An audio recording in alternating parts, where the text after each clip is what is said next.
Hey guys, I'm Morthadon and we are here for Boruto episode 55. So yeah guys, I actually just spent like a good 4 hours and then, extra time because I ended up losing internet and cable today working on new thumbnails. So by the time you guys see this on YouTube, it should be integrated into a lot of my videos, or at least a few of them. So make sure you guys check that out. It's pretty cool. Although it'll be a little bit until all of the videos are on that, new system, and I'm still unsure whether I'm gonna do like some of my shows that are ending soon, like Reincarnated as a Slime. I'm not sure if I'm gonna do a new thumbnail for that at this point when I'm so close to the end, but maybe I will, just cause. But yeah, guys, hopefully you guys enjoy that. I put a lot of work into it, and I'm hoping that I say I put a lot of work into it, but it's still it's a very simple design, but I spent a long time going through various designs, coming up with different kind of stuff, but yeah. Anyways, regardless of that, now I'm recording this episode 55. So, let's get into the mindset of Boruto. Whew, sorry, guys. Okay. So, last episode, we had a fight between Sasuke and some of the Otsutsuki people. I know I'm saying that wrong, but that's just what I'm going to call them. It was very cool. It was a lot of fun. It was something I did not expect, which was fantastic.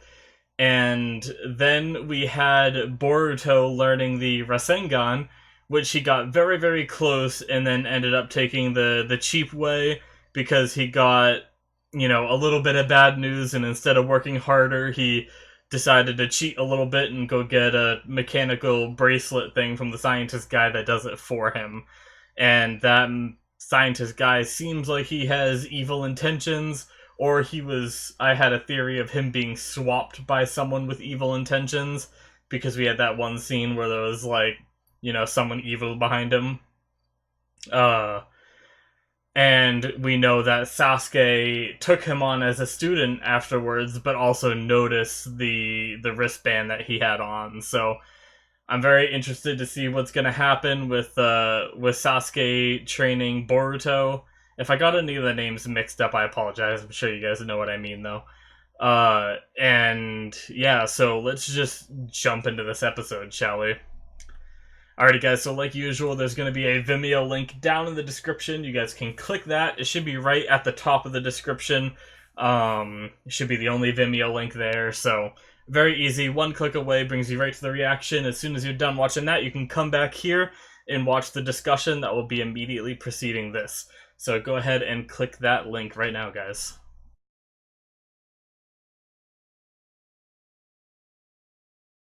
Alrighty, guys, so that is the end of episode 55? Yes, 55. I hope I said the right episode in the beginning. I probably did. But anyways, that was a very good episode. It was definitely, well, I shouldn't say that. It was more, well, it was kind of preparing for what is about to happen for majority of the episode. We did see all the Killer Bee stuff, but that was they kind of skipped over a lot of it, and basically showing us how much more powerful these guys are. But interesting. So I guess this discussion is going to be probably mostly about the Otsutsuki people, but I will touch base on, what else we saw this episode first. So we saw a bunch of the teams training and discussing, how their motivation of wanting to not be beaten out by Boruto's team, which is kind of interesting because I kind of thought about this for a second during the episode, and the thing is we had in Naruto, we had their team always, like, was very strong. They took on like the most powerful opponents and like made a name for themselves, right? And that's why like everybody looked up to them and all that for the most part. But I almost feel like Boruto and Sarada's team, they haven't done enough yet this, like, to justify how every team looks up to them, other than the fact that they're, like, main characters. So, like, it almost feels like I can see the writer's hand almost forcing them into that position of being, you know, the center of attention in the story, you know? I mean, I understand that Boruto is the Hokage's son, and Sarada has the Sharingan, right? But it still kind of feels like, you know, we had Sarada run off and, you know, do the stuff with their dad, but no one else, we never really seen them really, like, talk about that. And then we had the whole deal with, the Byakuya gang. But, I mean, I just feel like they haven't really addressed why all these teams look up to Boruto, other than the fact that, you know, he was one of, like, the top in the class and stuff, which I guess that could be enough, but I just felt like they really emphasized this episode the connection between all the other teams' motivations to beat Boruto's team in particular, you know? And, I don't know. You know, maybe they have done enough, but to me it feels like it's a little forced, that kind of like relationship, you know. But anyways, I still enjoyed it. I really enjoy that whole thing, like how Naruto had the whole like, oh, Naruto inspires people, and they're trying to go for that sort of similar thing with Boruto and everything. And I really love that when it's done well. But I'm actually rewatching Naruto at the moment because I want to kind of refresh my memory on everything that happens. You know, this whole, like, all the Kaguya situation. Granted, we might be past this arc by the time I even, you know, catch up to that point on Naruto. But I wanted to be able to, like, theorize better and stuff, so who knows, like, maybe this content goes on for a very long time and I'll be able to catch up, who knows. So I started rewatching Naruto and watching, like, the old series again. I'm seeing, like, you know, none of the teams really looked at Boruto's team as strong. They actually looked at they looked at them individually. They looked at Naruto. They looked at Naruto's team as Naruto's weak, Sasuke's strong, and then Sakura's just in love with Sasuke. You know, like, they didn't look at them as like, oh, we need to, you know, look up to this team and be like this team, until later on when they really proved themselves, like, really far. Like, I'm like 100 episodes in or something now, and I still don't think they've, like, really started to do that whole, like, oh, we need to look up to this team and beat them or whatever. But I don't know. That's just my theory on that. Or not even like a theory, that's my opinions on that. And, you know, I'm sure some of you guys probably feel differently. Maybe you feel like it's justified. That's perfectly fine. But hopefully they don't keep, hopefully, like, Boruto's team starts to earn it. Because I feel like, basically, Sarada's only, like, really... I mean, I guess they did have that moment on the island. Not island, but in the other, village when they went on that field trip, that whole arc, where, you know, Mitsuki... Well, I guess Mitsuki, I don't think he did too much. But Boruto and Sarada handled a couple of those, like, Jonin level people. I believe they were Jonin level themselves. And all that. And I suppose that, you know, they probably heard of that, and I can see kind of how they justify it. Okay, you know, I'm probably just forgetting some stuff since I'm watching it one episode at a time, and so, like, the impact of those episodes are so far, you know, in the past that they aren't as impactful as they are to me at this point. But regardless, let's move on to a different topic so I don't get too off track with that. But so we had all the teams training, and they were all like presenting their forms and everything, which it seems like I think all the teams are entering the tuning exams. I don't think there were any teams that were left out that I can recall anyway.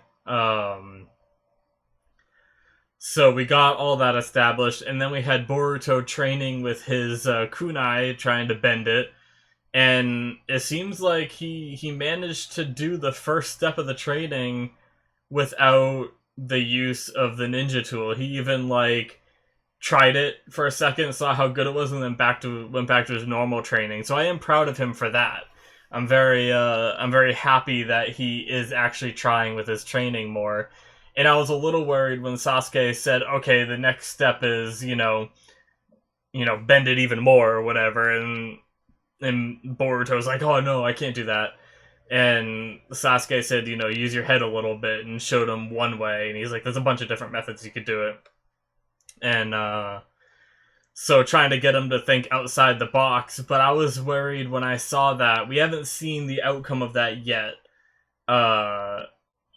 But I was worried when he started doing that training, he was gonna like see how much harder it was, and do the same thing, kind of like his Rasengan, where he just kind of cheated and went back to that bracelet to do it for him.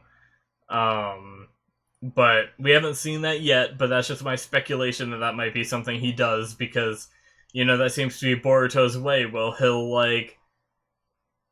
he'll do things halfway, and then when it starts getting a little bit harder, he wants to take the shorter way and cheat a bit. Same with his video games, same with, all of his training we've seen so far.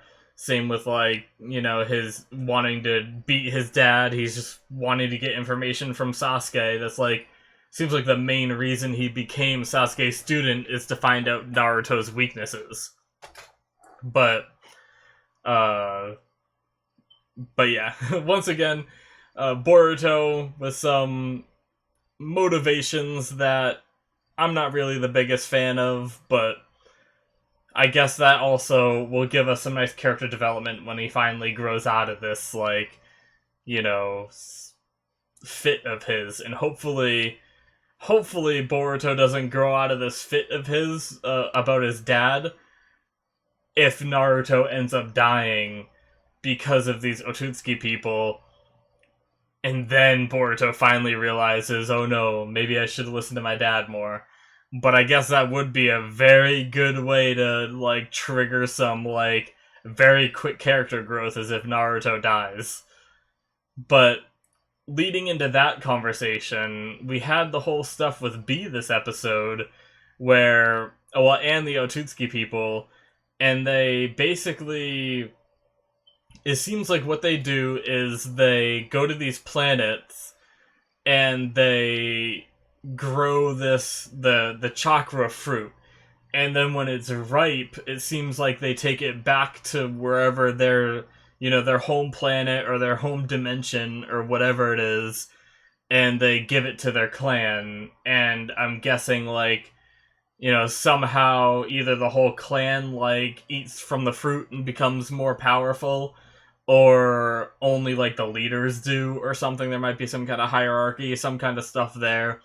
But they talked about in this episode how Kaguya fell in love, had a kid, betrayed the clan, ended up, I believe she ate the fruit herself or something, didn't she? And then, or however that worked, however it all went down, the chakra fruit became all the tailed beasts, which I actually don't know where the tailed beasts are now that aren't, I think they summed that up at the end of Naruto and my brain is just failing me, right? Did they scatter and become free? And Kurama, the Nine-Tails, decided to stay with Naruto, or maybe he didn't really have much of a choice, because I think it would still kill Naruto to take it out. I don't think they've found that solution yet. but Kurama was fine with staying with Naruto, I believe, and same with the Eight Tails. Um, but it seems like I don't think Gaara has Shukaku in him anymore, because we obviously know that whole time that he got it taken out. But does that mean that he still has some kind of psychic connection to him because he used to be inside him? Or can the Shukaku contact anybody and just decide to contact Gaara? I wonder how all that works. So I think, if I remember correctly, they were all set free to, like, roam the land. And these guys are gonna try to recapture them because it's their, the culmination of all of them is the chakra fruit that they're looking for. And they ended up attacking B. Seems like B didn't stand a chance, not even in the slightest, against one of them, let alone three of them. They had like almost like a Rinnegan kind of thing on his hand that was red, and it seemed to at least absorb chakra. So I wonder if that's the. I'm guessing it has the ability to absorb and release chakra, because we saw him create like the tailed beast bomb as well, like twice the size, and send it back. So that's interesting. I wonder like all of its like capabilities, like what is it like? I guess maybe it's just for absorbing and releasing chakra. Maybe that's all it can do. Maybe it can do more. I have no idea, because the Rinnegan has like the. Or it seems like it might be different with everybody, or maybe it's because Sasuke only has one of them. But, when we saw it with, what's his name? Was it Nagato? Might have been, I think his name was. He had, the 7 paths, which all had these different abilities. And I don't think Sasuke can do those abilities, but I wonder if that guy has, like, similar stuff, or if it's different. I'm sure it's different. But yeah, they're heading to another signature not too far away that it seems like they're pretty sure of is the Nine Tails. So, and also the tuning exams are starting very soon, so I'm interested if they're going to do another thing where they start the tuning exams and then they get interrupted by this attack, and once again the poor tuning exams can just barely ever go off without something happening. They're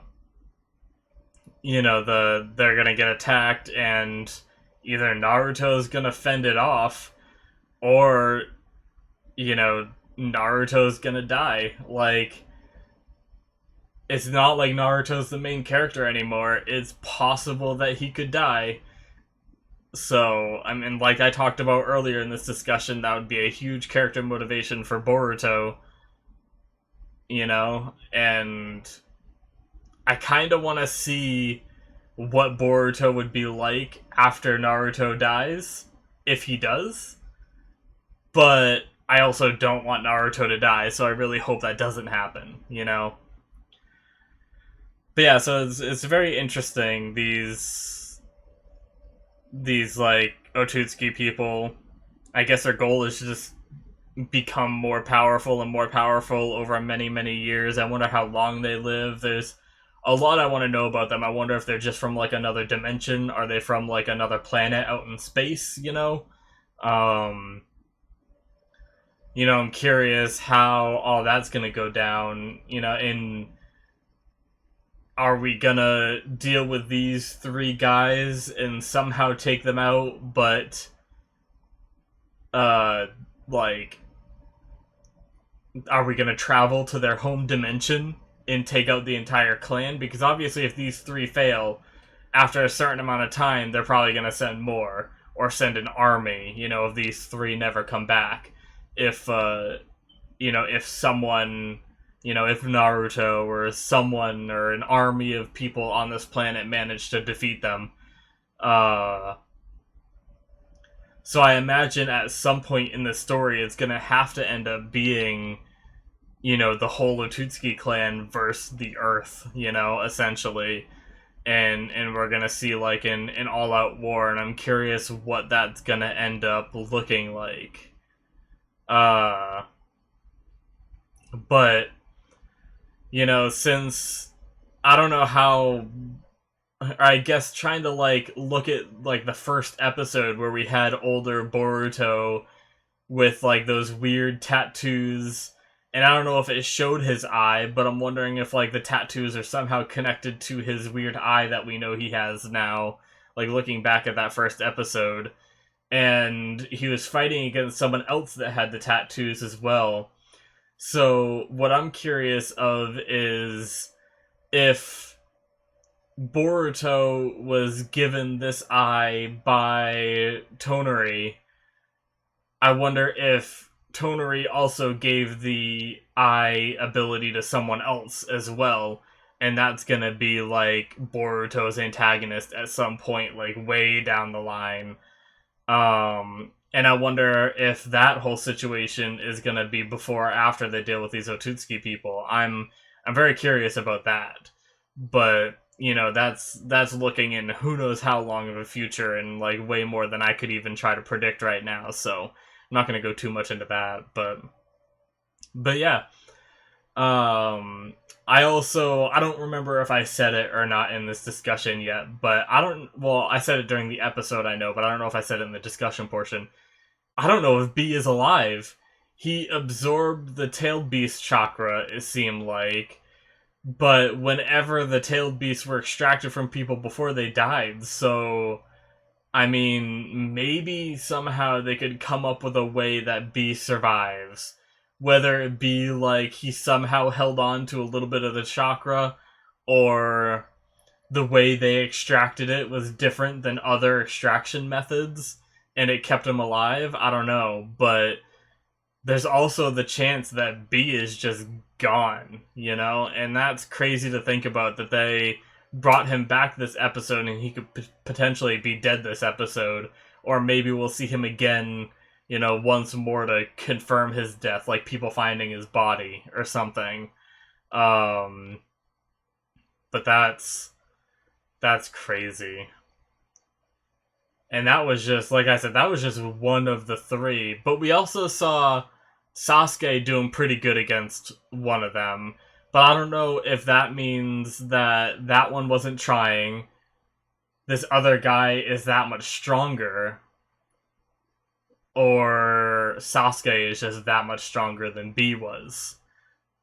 But I'm curious how well Naruto and Sasuke, if they team up again, are going to be able to go against this, because I feel like Boruto isn't ready. And that's what worries me the most, because Boruto still has no way of activating his eye. We haven't seen it become active at all, but it also kind of activates itself, like, when certain evil... Like, almost when... It seems like his eye really activates whenever it has to do with, like, interdimensional stuff, actually, right? Like, have we seen his eye activate when it doesn't have to do with that? Like, we saw him noticing the residual chakra on people that have been kind of controlled by Nue. And that's kind of, you know, it could be considered like interdimensional chakra kind of thing linked to Nue. And that's why his eye activated before.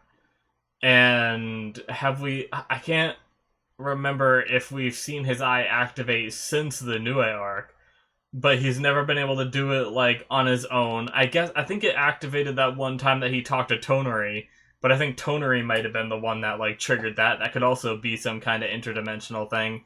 So maybe when Boruto comes in contact with these Otutsuki people, you know, he's just gonna have, like, a trigger that comes on, and suddenly he's, you know, his eye kicks on, and it might give him the power he needs to fight these guys, but I feel like it's probably not going to go that way. I feel like it's a little too soon for, you know, too soon for Boruto's power level to spike past B's already, you know? If B was defeated by this guy, I feel like Boruto should not be able to beat one of these guys yet until he, like, can really train with this ability and, like, control it, you know? Kind of like how Naruto is no match for, you know, the sage version of Madara until, he was able to fully control Ninetales, you know, so I don't know. I'm very interested to see how all of this goes. I'm interested to see how, if we even get into the tuning exams, because the thing is like, if they're so close to Naruto already, I feel like there's no reason that the tuning exams should start unless these guys just really like to lollygag and take their time, and they want to start the tuning, and the writers want to start the tuning exams for dramatic tension, you know? But if these guys can, like, interdimensionally travel, shouldn't they be able to, like, instantly get to Naruto, and go after this chakra? So, I'm curious how all that's gonna go, and how long it's going to take to get to that point, and what the writers have planned for that. But yeah, either way, I'm very much looking forward to it. But I think that pretty much sums up most of what I want to talk about. I don't really have any new theories on the evil scientist guy. All he did was talk to Boruto a bit more about, you know, the same similar stuff. Nothing really changed. They gave us another evil look from him, which just reinforces what we already know. So, yeah. But man, I am super looking forward to what happens next. But I'm also terrified because I don't want Naruto to die. And, yeah. But anyways, guys, I think that pretty much sums up everything I have to discuss about this episode. Hopefully I don't get into editing and notice right away that it is something I wanted to talk about and forgot about, but yeah, I'm sure maybe one of you guys will mention, you know, what happened, like the part that happens in this episode that you want to talk about or something, and I'll be able to respond to it there. But yeah. Anyways, thanks for watching, guys. Hope you enjoyed, and if you want to support the channel, you can hit that subscribe button. You can also check out Patreon, where you can see full-length and early access on there.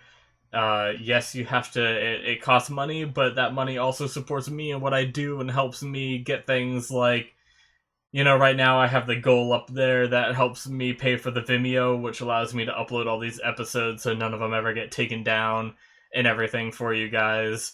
And then also, as I make more money with the channel, even if I don't make money, there are some changes I've been considering doing, like getting a green screen and getting like a different background up here. So that way you guys just don't see, like, you know, my messy room in the background. And then as well as getting a better camera setup, whether I get an actual camera or just a better webcam. I'm not sure what I'm going to do yet for that, but these are all, like, long-term things that I want to work towards, and any support you guys give me is absolutely fantastic. I very much appreciate it. But yeah, guys, I will see you in the next one. Bye-bye.